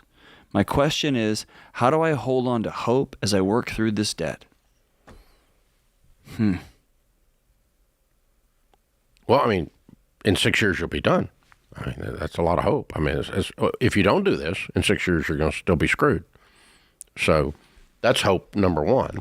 Hope number two is sell a car because it's probably 40,000 of the 70,000, and you're strutting around as a divorcee in a car you don't need. I'm guessing, but I could not. There's a possibility I've done this before. Maybe sell the house, or maybe work all the time. Take 3 jobs instead of watching Netflix. Yeah, and brooding. Redefine yourself as a person who works all the time, because you ain't got nothing else to do. And it's kind of good for you when you got the blues and you've been through heartbreak and heartache and anger and rage and all the things that go with divorce, and just go work like a maniac. And let's turn the 6 years into 2, or sell the car and turn it into 1, or something like that. That's how you do it. You change. What are the variables? Henry Cloud talks about your desired future. What must be true? Okay, what must be true for this 6 years to turn into 2? We sell some stuff and we work more. Right. You can only make more money or spend less money. That's it. Right. Yep. And I'm not sure we've done this budget properly either. We'll keep working on the budget too. But what else is going on? You got a big tax refund because you got too much coming in your check, and so we changed your check. And now there's $2,000 a month coming in because we used to get a $10,000 tax refund. We changed another $800 a month when we do that. I don't know when we get down into your deal, but there's never one set of facts. There's never a singular path is the only path. And you've laid this out as if this is in a fatalistic way, as if this is the only method, your method, and it takes 6 years, and that terrifies me. Or let this be the slowest method. You laid it all out. If nothing changes, then nothing changes. Then in 10 6 years, I'll be ready to buy a house. Yeah. Then let's say, okay, cool, game on. How can I cut this 10 years down to 3? How can I cut this 10 years down to 5, 10 years down to 4? 2, 1. Get after it, yeah. Yeah, so I'm telling you, $73,500 consumer debt. There's a car in there. Mm-hmm. I may be wrong, but it could be just stuff that's all left over from the divorce. It could be a bunch of medical and old student loan and old IRS debt or something like that. I don't know what it is, but yeah. This sounds like somebody who, this question is somebody sitting in a pile of what could have been. Mm-hmm. And what I thought was going to happen, and it's not. Mm-hmm. And it does feel defeatist. And you're looking at the math, and you're like, this is my life, on top of the divorce, on top of the losing my kids, on top of all this stuff. And there's something about getting a couple of people around you and standing up and dusting the ash off yourself and then getting after it, man. Yeah. What's the other option, right? What's the other option? Netflix and booze? Right? What's the other option? Yeah. And if I don't like what the deal is, change the deal. Change the deal. I don't like the 6 years, change it by changing something else. Change your income, change your outgo, change where you're renting. Do something bizarre and outrageous. If you want outrageous results, you have to do outrageous things. Right. And if you want normal results, do normal things. That's right. And that's true in almost anything. You have to go at it, baby. I mean, at it. It's game on. And so, but here, the truth is that you've been through one of the most devastating events that a human can go through, a divorce. It emotionally guts you. It is a form of trauma. Agreed? Absolutely. And your heart's broken. The wind is out of your sails. You don't have the swagger you had. What you thought for your life is now different. It's over, right? You have to change the whole story. And it feels like since that sucks, then I have to, if I had to suffer there, I got to suffer over here too. It's just like, it starts to kind of this. It becomes not what happened to me, it becomes I am this. Exactly. Right? Exactly. Like this has redefined my life as a disaster. I didn't experience a failure. I'm a failure, right? Yeah. That's where hopelessness comes from. Yeah. So Proverbs says, hope deferred, hope put off, makes the heart sick. And that's what hopelessness is. And then it goes on to say, but when desire comes, there we go. What is your desired future? When desire comes, when I start to see a light at the end of the tunnel that's not an oncoming train. Yeah, when desire comes, it is the tree of life. And it'll light you up, man. It is truly the power of hope. And some people do. That's not cheesy. That's just factual. Some people do hope with vision boards and what it took for me and my wife, or for me, she just went along with it. was just making one of those construction paper chains that little kids use before they go on the ski trip and just writing the numbers down. But I got to see it on the wall. And every day I got to say, okay, I'm headed towards that. And we tore off a link every time we paid a debt off. We tore another link. And man, we got there real quick. Because we got to see it. Yeah. It wasn't this idea. It was right there.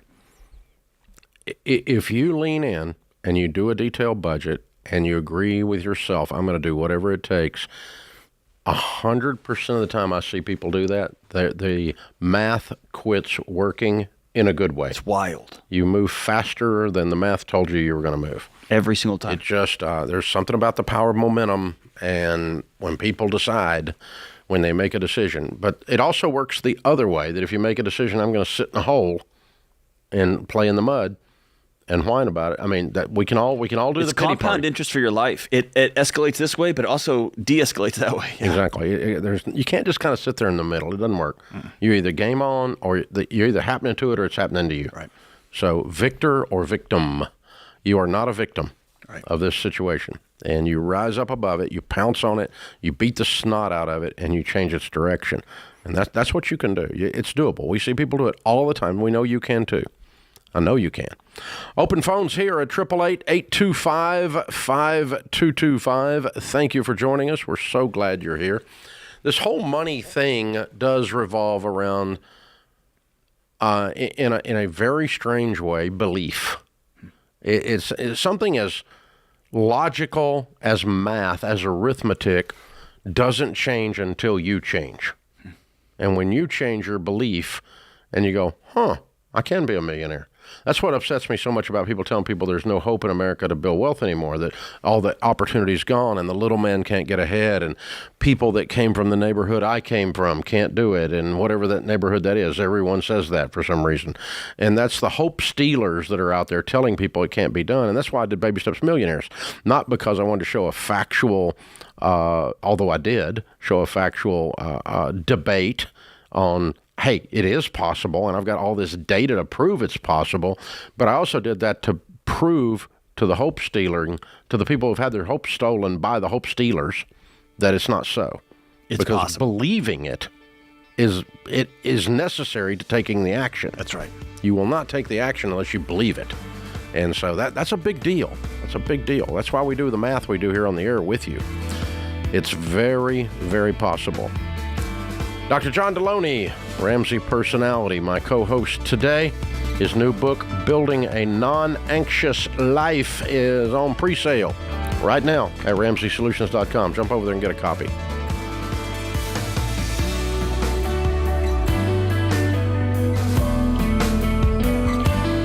Hey, it's Dr. John Deloney. If you love the show and want a deeper dive on your money journey, we have a weekly newsletter that gives you trending and helpful articles and tips on following the Ramsey way. Just go to RamseySolutions.com today to sign up for our newsletter. Again, that's RamseySolutions.com to sign up for our weekly newsletter.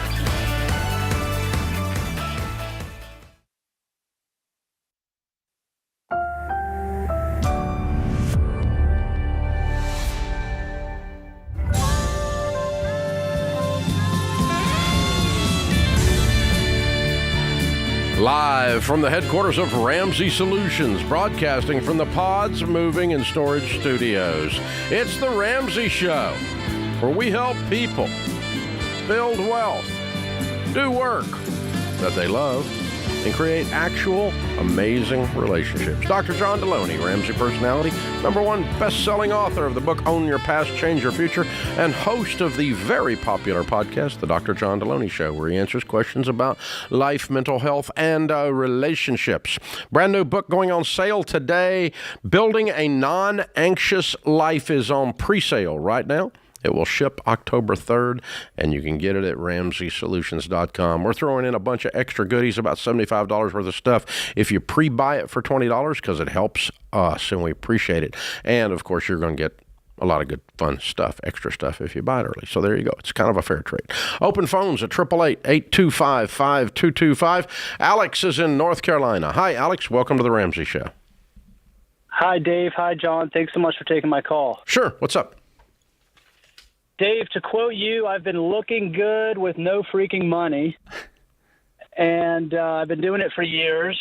I just discovered your work, and I've been following it. I'm on baby steps number 2. And basically, since I discovered your work, Dave, I mean, from one day to the next, everything I bought and all my decisions from my reckless spending and my bad decisions now just feels weird and sort of brings shame. I mean, I'm driving around in the new car I bought last year. It feels weird. Sitting in the expensive furniture doesn't feel right. Things I've bought and stuff just makes me feel uncomfortable, pretty much all because I know I have this big mess to clean up. I think I'll be able to clean up the mess and come out all right, but I guess my question is twofold.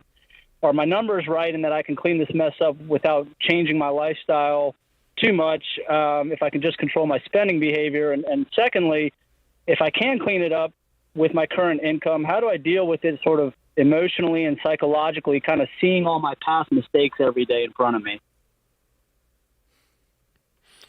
Okay. Well, how much debt do you have, not counting your house? Right at $80,000. Okay. And what is that on? $40,000 is my car. Mm-hmm. $30,000 is student loan, mm-hmm. and $10,000 is a credit card. Okay. And what do you make? 150. Okay. And how much money do you have in savings, not counting retirement? About $15K. Non-retirement, any non-retirement investments at all? About $5K mutual fund. Okay. So we got $20K there. All right. Cool. I think it can be done by October 1. Well, this year? Yeah, maybe. If he sells that car. Yeah, sell the car and use the $20K. Yeah. You'll be done by Christmas. Yeah. So yeah, this is very doable. If you don't sell the car, you'll be done by the next Christmas. So 18 months, 6 to 18 months, you can be done, depending on whether you want to keep the car or not. And I think was it you? I think you were talking about somebody the other day was saying your stuff talks to you. Oh yeah, was that you? Yeah, Dawn Madsen, the minimalist mom, was introduced me to this idea that your things have imaginary conversations with you all the time. And I kind of rolled my eyes when she said it. And then I got home and I started looking around my basement where I've got this little jam area and my hunting gear and all my books. And they quietly started saying, hey, are you going to read us, or are you just going to be stupid forever? And my guitars were like, are you just not going to play us? You're just going to be old? You're going to be that guy? And my hunting stuff was like, you're just going to be an indoor nerd now? It wouldn't shut up. And so there is an idea that at some point I got to get rid of some of this crap, and I got to deal with this shame, right? I'm interested, brother. What makes you feel this shame? Like you keep talking about you don't feel comfortable on this. What is at the root of that discomfort? Just that I know that it was like reckless behavior. That I sort of see the light now. And okay, what if I just say sell it? What's your initial response? Like put on today on Facebook Marketplace, here's some furniture, I'm going to sell it. What's your instant gut response? Peace. Then what are you doing, man? Sell it. Yeah. Sell it. Are you single? I'm married. Okay. Yeah, you probably ought to talk to her. Okay, yeah, you want to talk to her. Before you sell her couch. You got to lead with that, man. yeah. Before you sell her couch, we need to talk about this. But yeah, so it's okay if you're, I owned a bunch of property before I went bankrupt in my 20s. Most of those houses are still standing. So when I go out to eat in that end of town, and we drive by and I go, yeah, I used to own that. And that house is looking at me going, yeah, back when you were stupid. And that's been 35 or 40 years ago, And so that house is still telling me I'm stupid, or was stupid. But I was stupid back then. And so, when you bought that, you were reckless. And it's telling you, you were reckless back then. And it might be okay if it's not weird or dysfunctional to have a few things reminding you not to go back to that behavior. That, that table says we shouldn't have bought that. And so, every time I eat at it, I remember not to be reckless anymore. Right. So maybe it's a good reminder, in a sense, a milestone, a psychological or spiritual milestone to look. But if there's too many of these things telling you you're stupid all day long, the thing is you have to make the items behave in their message. Their message has to be, you used to be reckless when you bought me. Now you're not. The old me did that, but the new me doesn't do that. And so if they're telling you that you're stupid. No, it was stupid when I bought you, but I'm not stupid now, and I wouldn't buy you again. And here's what you have to do. You have to gain some confidence in this new life. And our buddy Alex Hormozy, I love the way he says this. To get confident, you have to practice. You just got to. You can't think your way to being confident. Yeah. You have to start doing it. So you need to start making a budget with your wife every month. And what you're going to do is you're going to look up in 6 months, and you're going to owe nobody anything. You're going to have gotten rid of some of this stuff that's nonsense, and she might be completely at peace, or she may have want to pull your hair out, but there's going to be some peace in your house, and then you're going to have some confidence because you've got some budgeting practice. You're starting to get a hang of this thing, and all of a sudden this shame kind of evaporates because you're walking a little bit taller and you've leaned into this life, right? Yeah, and honestly, the thing that Craig Groeschel and James Clear both talk a lot about too is resetting your identity. Yeah. And that's saying, okay, I am a person who is thoughtful and wise in my purchases. I'm not a reckless person. And you say, that's who I am now. Now, I used to be, did this and this and this. And I used to be the guy who borrowed money up his eyeballs. That's how I went broke, and that's how I started doing this whole thing, right? That's me. But I'm not that guy anymore. Yeah. I'm now Mr. Don't Borrow Money Ramsey. I mean, come on, hello. And there's something about sitting with your wife and saying, here's who we're going to be. Mm-hmm. Are you in? And then y'all just reverse engineer it, and you co-create that life together. Yeah, and I think your stuff will shut up when you do that. It does. It'll quit yelling at you. It's only yelling at you if it gets a foothold. I have one guitar that still yells at me, but all the others are good. They're all good. Well, you know what? Facebook Marketplace. Nope. This is the Ramsey Show.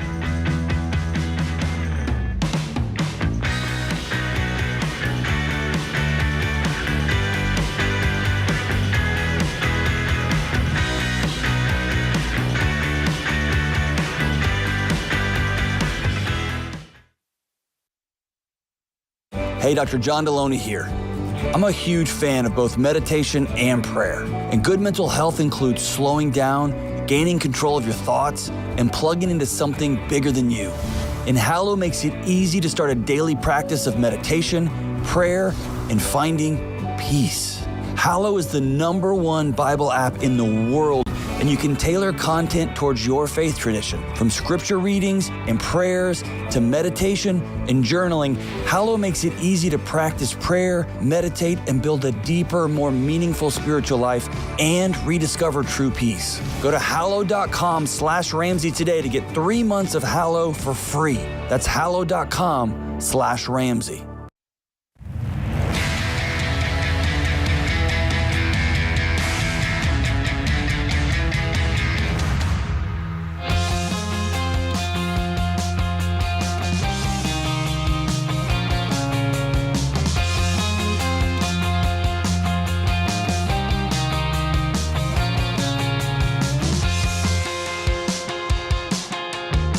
Dr. John Deloney, Ramsey Personality, is my co-host. Thank you for being with us, America. Open phones at 888-825-5225. Lori is in Sacramento, California. Hi, Lori. Welcome to the Ramsey Show. Hi. It's great to talk to you guys today. Thanks for taking my call. Our pleasure. I'm working on baby step 4. And I found myself a financial advisor, and I know he's the right one because out of everybody I asked, he's the only one that agreed that I have to pay off my house instead of investing more. Okay. So he passed that first test. But my question for you is, I know that you have the 4 categories for investing. I'm 61 years old. Do we need to adjust that at all for my age? I'm a little bit behind, so I tend to want to kind of go a little more aggressive to gain more, or should I just stick with the plan? I would stay with those 4 if it was me. Okay. I'm 63. My personal 401k is in exactly that. It's in those 4. Oh. And then just to throw another little wrench into there, he's in the process of pulling all my, because I have my retirement accounts are kind of spread out at different employers. He's going to pull that all in together. Good. And I didn't realize that I have kind of a big old chunk of a single stock that's done really, really well. And how much of it can I keep? Is that in a retirement account, or is that just in a single stock? It's in a retirement account. It's in my Charles Schwab, an old 401k that's rolled over. Okay. So it was like a company benefit of that company stock you worked for at the time? Nope. It was just that company set it up so that you could have an account at Schwab and invest in any old thing you want. Wow. Okay. All right. Yeah, I'm rolling all of that into the 4 types of mutual funds in IRAs. So I can't keep my little single stock. You can, but you asked me if I would. I wouldn't. No. What's it worth? It's right now. It's worth probably about $100,000. Okay, and what's your total nest egg in retirement? It's about 325. Yeah, I wouldn't have a third of my nest egg in a single stock. Too much risk for me. Yeah, I know you said like 10, but yeah, 10% max, and that's what I would do. So if you love it and you just want to keep messing with it, then that means about 30,000 of it you could stay with. But But I don't. Again, I what I tell people to do is what I actually do. I don't have like one set of advice for myself, and then for everyone else, I give this other advice. No, I do I don't own a single stock, not one, and I'm not. Because I just don't want the risk, and I don't want to screw with it. It's not fun for me. I like to put things on. I like wealth building things to be on autopilot.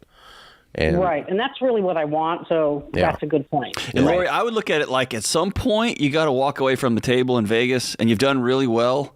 I would just walk away from the table. Yeah, cash in. What's the house debt? I still owe about $250. Okay. And I just started doubling down on it. What do you make? I make about $120. Okay, so you're going to be 4 years, you're going to be 65, 66, that's paid for. Is that your plan? That's my plan. Every penny, maybe more if I can get more shifts. Okay, good for you. You got a lot of energy. I love it. Awesome. Proud of you. Yeah. Very well done. Okay, and here's the good news. Not counting the 15% that you're continuing to add to the 350, but the 350 in that same period of time will become 700. Oh, I like to hear that. And then 7 more years when you're 73, 72, that 700 will be 1.4. Oh, that's beautiful. That's music to my ears. Yeah, and then the house is worth what? The house is worth about $550. Okay, all right, yeah. So in about 2 years from right now, you're gonna have your first $1 million net worth. Ooh. Yeah, that's where you are. So. And Lori, I'll tell you this. Dave mentioned this on air one time when I was here, and it was like a light bulb went off. When you turn 61, if you're in good health, chances are you live to 91. And suddenly you got 30 more years of investing in this thing potentially doubling every 7 years. That's a lot of money. That's a whole bunch of money. Yeah, I've got 80-ish parents, so I think I have some longevity genes. There you go. There you go. I like it. That's a good thing. Yeah. And again, because the average death age of a male right now is 72, 74 for female, but that includes infant mortality, teenage death, those kinds of things. And so, again, when you make it in reasonably good health into your 60s, you got a high probability statistically of making it into your late 80s or 90s.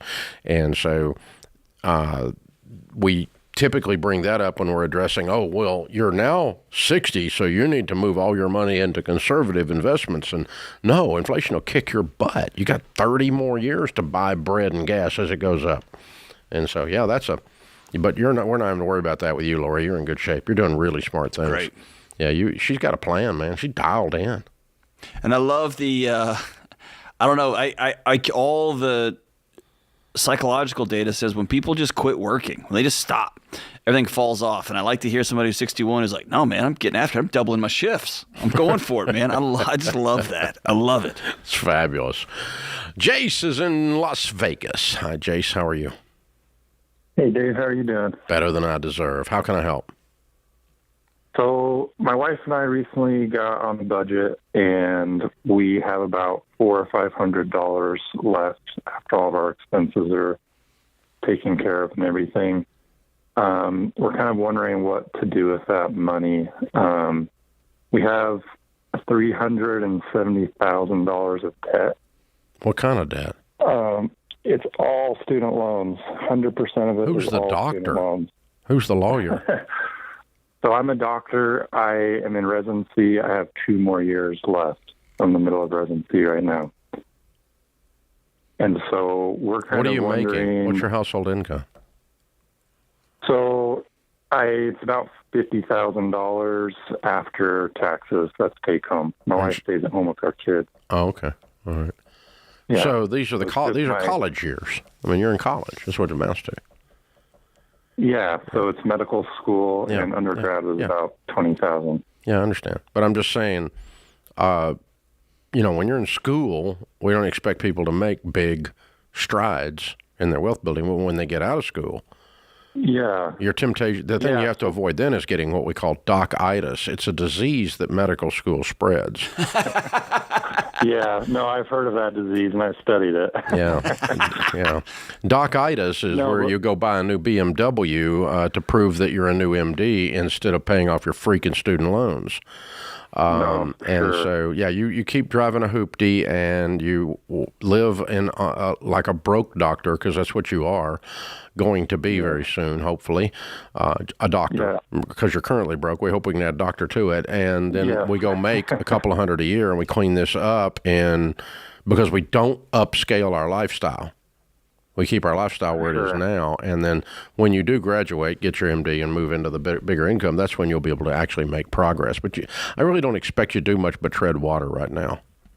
Yeah, so we were just thinking of putting that just kind of in a bigger emergency type of fund, honestly. Yeah, I would, because it's a very small amount. It's and make sure that also enables you to not take out any more student loans or any more than you have to. Just get really limited down to quit just taking the full boat on everything. Okay, stop that, and then finish up your residency. Pass your boards, and let's go make some money and pay this money back, and don't change your lifestyle. Yeah, it's like that movie Spaceballs. Only what you need to survive, right? You don't need to take out the number of students who'd come in and just take out, I qualify for how much? And they just get this huge refund check as though it just rained on them, right? Yeah. And so far exceeded the cost of college, and that went to video games and TVs and couches and beer, fancy apartments. Dave, beer, more beer, and beer. That's how that I works. worked with good students, Dave. Yeah, you did. They bought beer. Yeah. This is the Ramsey Show.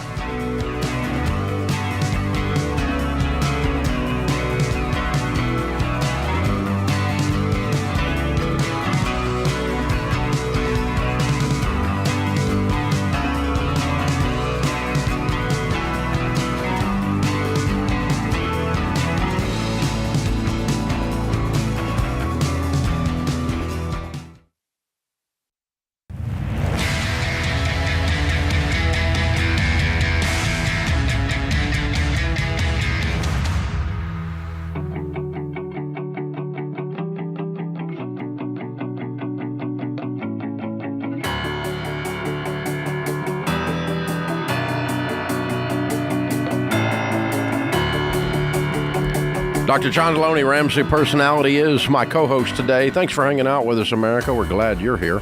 Open phones at 888-825-5225. In the lobby of Ramsey Solutions on the debt-free stage, Kyle and Kristen are with us. Hey, guys, how are you? Good. How you guys doing? Better than we deserve. Now, where do you live? We live in what's called Hopside, Indiana, near Evansville, Indiana. Evansville. Very cool. Love it. Welcome to Nashville. How much debt have you paid? $209,678. Love it. How long did this take? About 10 years, but that included our house, so that was kind of the last step there. Looking at weird people. I love it. And your range of income during that decade? Started at $72,000 and ended at $138,000. Cool. What do y'all do for a living? We're teachers. Ah, very good. Very good. What's this house worth? I would imagine if we were to sell it right now, it'd be about $350,000. Very cool. And how much in your nest egg, in your retirement nest egg? A little over $120,000 in retirement, and probably about $70,000 in 529s. So you're $500,000 anyway, net worth. Way to go, guys. Thank you. Thank you. I love it. How old are you two? 35. Yeah, you'll be millionaires by the time you're 40. Excellent. Excellent. Well done, guys. Well done. Proud of you. So tell me, what happened 10 years ago that got this journey started? How long y'all been married? 11 years. Okay, so 1 year into marriage. Boom. Yes. Here we go. What One happened? year into marriage, and I'm the math teacher, so when we got married, it was kind of like, well, we should save X dollars each month, and then, months came and went, and it was like, wait a minute, we're not saving that much, so what's going on here? And so my mom kind of mentioned, well, I hear this guy on AM Talk Radio, you guys should give him a listen.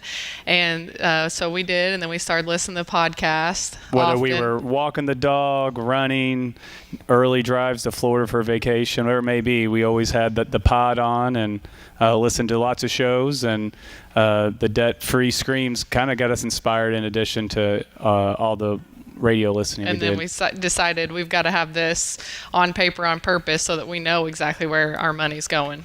Yeah, okay. So you laid out a budget, of course, and went after it then. Okay. What kind of debt did you have other than the house? So I had a little bit of student loans, about $8,000 of student loans. We were normal. We financed a car early on in our marriage, and then did the same with the minivan a couple of years later. So two vehicles, student loans, and the rest was the house. All right. Wow. Very good. Good for you. Wow. Plowed right through. How's it feel? Pretty good. The day we did it, it was felt like we could breathe a little bit. The air felt a little different. You've talked about before. The grass feels different when you walk through it. It was just freeing, very freeing. And luckily for you two, nothing has been weird in the world of education the last 3 to 4 years. So exactly. Not owing anybody anything except for your house had to have been comforting, because if you're like the teachers I'm talking to across the country and looking at this data, this mass exodus, there had to be moments when you thought, what are we doing? How long can I keep doing this? And not owing anybody any money had to feel great, and knowing we are right around the corner from paying this house off. And then we could do whatever we want, right? Yeah. Exactly. When we first started, there was a big fear of Indiana teachers that money wasn't going to be there. We didn't know if we'd get raises, this or that. We've been fortunate that hasn't been the case in our corporation, at least. So that was kind of one of the things. It's like we got to make sure that we are as financially free as possible in case a situation like that does arise. Okay, but you got to know how crazy that is, because everybody looks at uncertainty and they look at the government or some media outlet and said, save me. And y'all two said, all right, it's going to be uncertain times for us. We're going to have to forge ahead and solve this with ourselves and our family and our community. Dude, that's how communities change right there. We appreciate that. It's amazing. And we just did a lot of unique or weird things, like in the wintertime we kept our thermostat at 60. Our parents would sometimes not want to come over because it was too cold in there, but we're trying to pay less to our energy company. I see what y'all did there. Well played, guys. We would go to Sam's Club and stock up our freezer, but then each week we go to the grocery store. It's like $35. That's what we want to spend, because we're just buying lunches pretty much for the two of us. So we just did lots of things that were weird to try and get ahead. And now you're in a great shape. Well, thank you. Yeah, you really paid a price. I mean, 10 years, you're stuck with it. Yeah. That's pretty impressive. It's very, very well done. Well done. Now, when people find out your house and everything is paid for, how old are you two, did you say? 35. 35, yeah.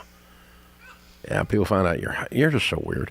I mean, if people find that out, they go, how did you do that? What do you tell them the secret to getting out of debt is? No, that's like what we've talked about. There really is no secret. You put it on paper on purpose and you follow it. I mean, it's discipline. It's no, we're not going to go out to eat, and no, we're not going to get a gift at every a store we go to. The kids hear the word no a lot, and it's just being different, like you said, but being disciplined and sticking to the plan. And having the resolve to realize that at some point it's going to pay off at the end. One thing, at least I'm a visual person, so each every so often we go through and hey, at this month we should have this much of the house paid off, and it was on the computer, and if we got that, we put ourselves in the black, just to have some kind of visual reinforcement of the goal we're working towards. Perfect. Well done. Very simple. Like you used to say, Dave, grandmother, your advice your grandmother used to give you, except we keep our teeth in. So it's very simple. That's true. That's true. And then my wife is a grandmother, and I'm not allowed to say that anymore. So anyway, but yeah, Wait, there you go. I need to. And she has all her teeth, by the way. Before we do the Debt-Free Scheme, I need you to clarify a few things because I just want to make sure America hears this. I'm under the impression that teachers, no matter what, simply don't make enough money to survive in America, and they just can't get ahead. True or false? That's false. False.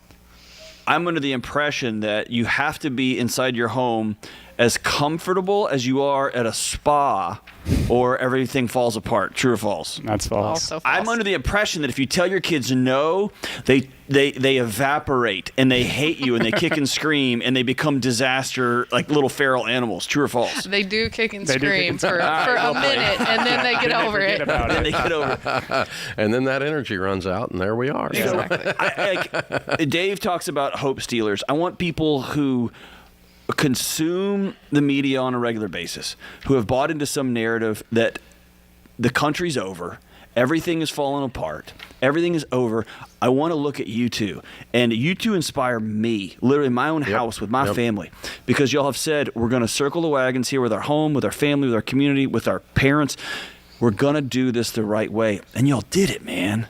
And everybody listening, it can be done because I'm looking at it right here. I'm looking at 3 kids that are still breathing and smiling and acting like kids. They made it, right? They did. They made it. They were fun. It's Kinley, our oldest.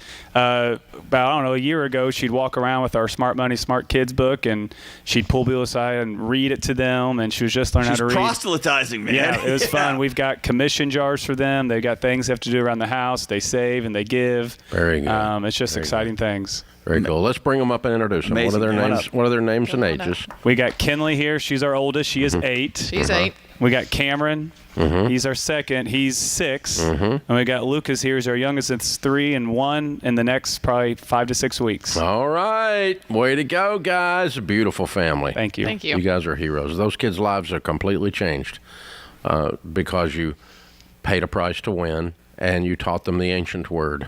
No. It's a good word. It is a good word. It's kind of escaped our vocabulary in this country, and it's good when you can return it one family at a time. Yeah, we've got the Live and Give box for you to say thanks for coming. It's the Baby Steps Millionaires book, which that's your next stop for sure.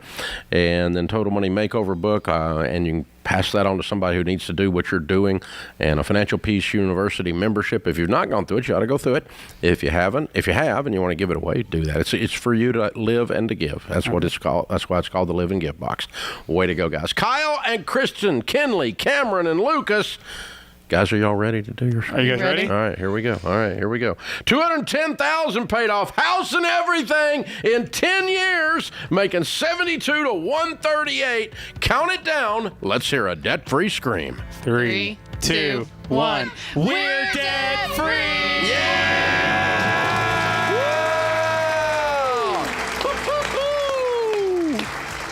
Ladies and gentlemen, did you hear that sound? It was the sound of a family tree being changed. They're free, Dave. They're free. Pretty cool. Pretty cool. This is The Ramsey Show.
Our scripture of the day, Colossians 2:8. See to it that no one takes you captive through hollow and deceptive philosophy, which depends on human tradition and the elemental spiritual forces of this world rather than on Christ.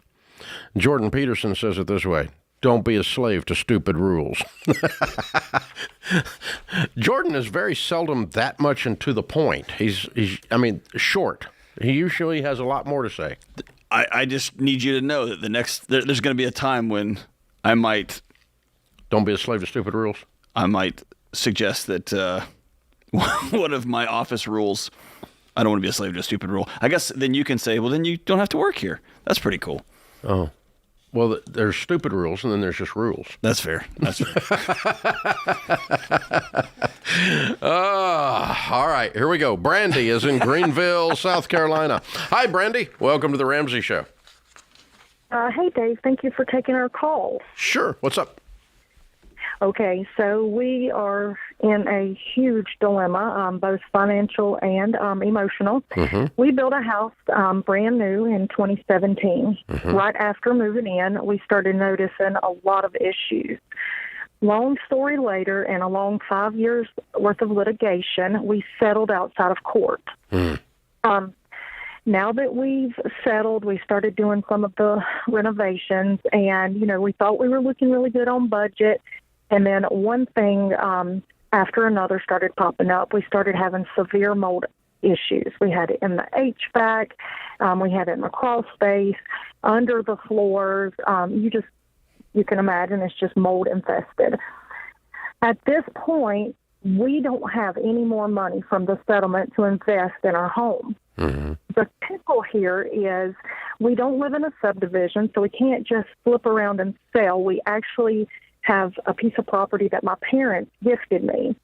Now, in the beginning, we were told that we could sell if anything were to ever come up, but now family members are getting, emotionally involved.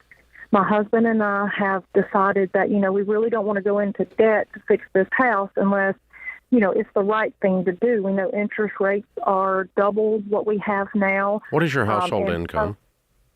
Okay, my husband makes $72,000 at his first job, and then his side gig, he makes $10,000 cutting grass on the side. Okay, so $82,000 household income, and you don't work. I'm sorry, 72 total. It's 62 and 10. Okay, I'm sorry. All right, good. Yes. So 72 total, and you don't work outside the home.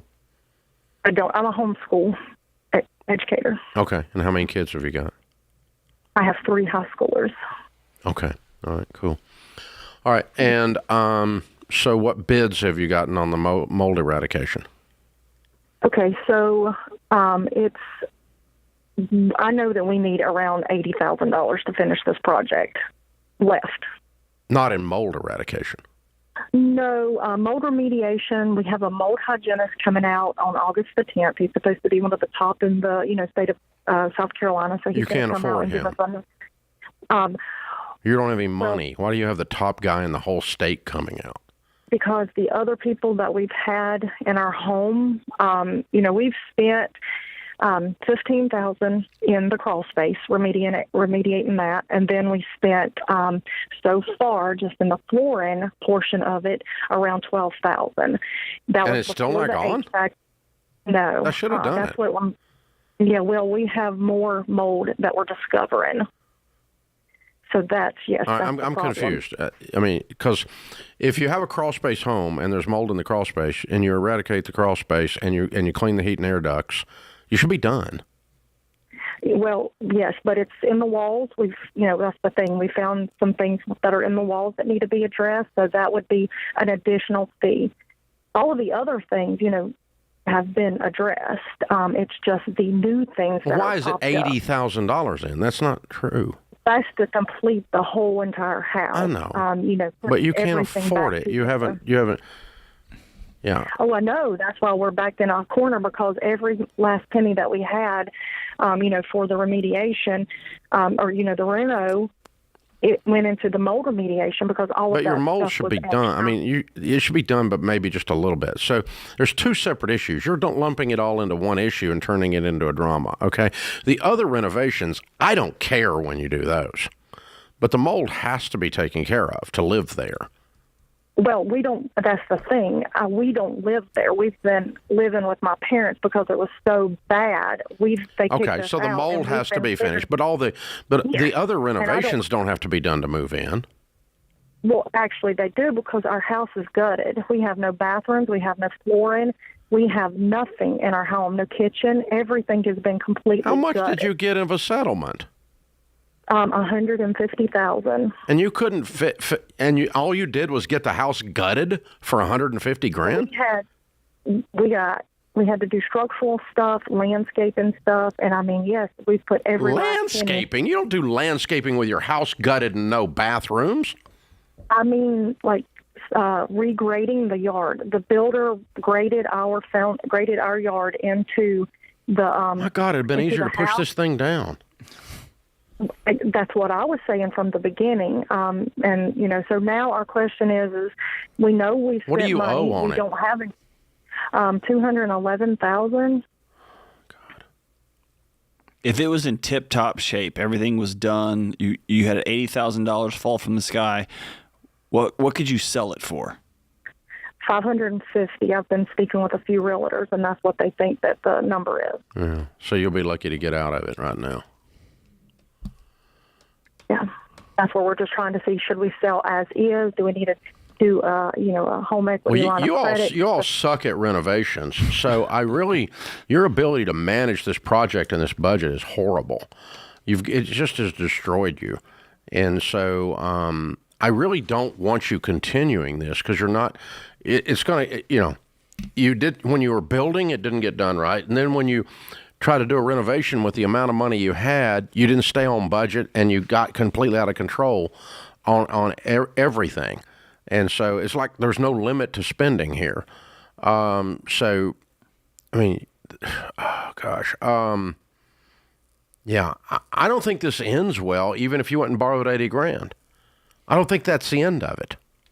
Because I think something else is going to come up because you all don't do this well. Yeah, and that's what we're afraid of, Yeah. I mean, I know well enough, and I've made a lot of financial, mistakes, and we were really trying to. So how many acres is it? Right. It's on 1.5 acres. And it's adjacent to what, your parents or something? Yes. Yeah, okay.